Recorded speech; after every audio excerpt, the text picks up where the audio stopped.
राधा भाग 2. राधाला दिवस गेल्याचे कळल्यापासून राधाच्या सासूबाईच्या वागण्यात कमालीचा बदल जाणवत होता. मोठ्या सुनेला 2 मुलीच असल्यामुळे राधाकडून त्यांना त्यांचा वंशाचा दिवा मिळेल असं वाटत होतं. त्या राधाची काळजी घेऊ लागल्या. विश्वासराव पण त्याच्या लाडक्या बायकोचे खूप लाड करत होते. राधाला काय हवं नको ते स्वतः पाहत होते. पण राधाचे हे सुख फार काळ टिकले नाही. राधाला 4था महिना संपत आला होता. तिच्या जाऊबाई सोबत वाड्याच्या बाल्कनीत काहीतरी उन्हाळे काम करत होती आणि काही क्षणातच ती बाल्कनीतून खाली कोसळली. राधा खाली पडताच शेजारी पाजारी जमा झाली. राधाला ताबडतोब तालुक्याच्या हॉस्पिटलमध्ये पोहोचवण्याची तयारी केली आणि विश्वासरावांना ही बातमी कळवली. विश्वासराव आणि त्यांच्या आई राधाला घेऊन हॉस्पिटलमध्ये गेली. राधाचे बाळ तर गेलेच, मोठे शर्तीने राधा वाचली. 4थ्या महिन्यात झालेल्या या आघाताने राधाचे मातृत्व कायमचे हिरावून घेतले.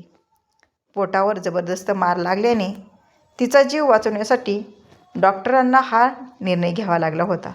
विश्वासरावांनीही या गोष्टीला परवानगी दिलेली होती. राधाचा जीव वाचला, पण त्यासाठी तिच्या मातृत्व सुखाची आहुती दिली गेली होती. शेजारी पाजारी नातेवाईक सर्वजण हा अपघात नसून घातपात असल्याचे बोलत होते. पण राधाने मात्र कोणावरही आरोप लावला नाही. तिचाच पाय घसरला असल्याचे सांगितले. विश्वासरावांना राधा वाचली यातच मोठा आनंद होता. राधा हॉस्पिटलमधून घरी आणली, पण तिचे मन काही केल्या शांत होत नव्हतं. रिकाम्या हाताची आणि पोटाची जाणीव तिला प्रत्येक क्षणी पोळत होती. सासूबाईचा पूर्वीचा तो बदललेला चेहरा आत्ता पुन्हा कठोर झाला होता. ती सुनेकडे वंशाचा दिवा सोपवणारी नाही तर दुर्दैवी म्हणून पाहू लागली. पण विश्वासरावांनी मात्र एक आदर्श पती म्हणून राधाला साथ दिली. त्यांनी या दुःखातून बाहेर काढण्यासाठी तिला नेहमी धीर दिला. एके दिवशी विश्वासरावांनी राधाला जवळ घेतले आणि म्हणाले, राधा, नशिबाने आपल्याला जे दिले ते आपण आनंदाने स्वीकारले पाहिजे. आपण एका अनाथ मुलीला दत्तक का घेऊया का? तिच्या रूपाने आपल्या वाड्याला पुन्हा एकदा नवजात बाळाचे हसू मिळेल. राधाच्या डोळ्यातून आनंदाश्रू वाहू लागली आणि तिने सासरी पुन्हा एकदा एक नवीन सुरुवात केली. महिन्याच्या प्रयत्नानंतर त्यांनी एका निरागस अनाथ मुलीला दत्तक घेतले. चिमुरडीच्या पावलांनी वाड्यात पुन्हा एकदा आनंद भरून गेला. तिने राधा आणि विश्वासरावांच्या आयुष्याला एक नवीन अर्थ दिला.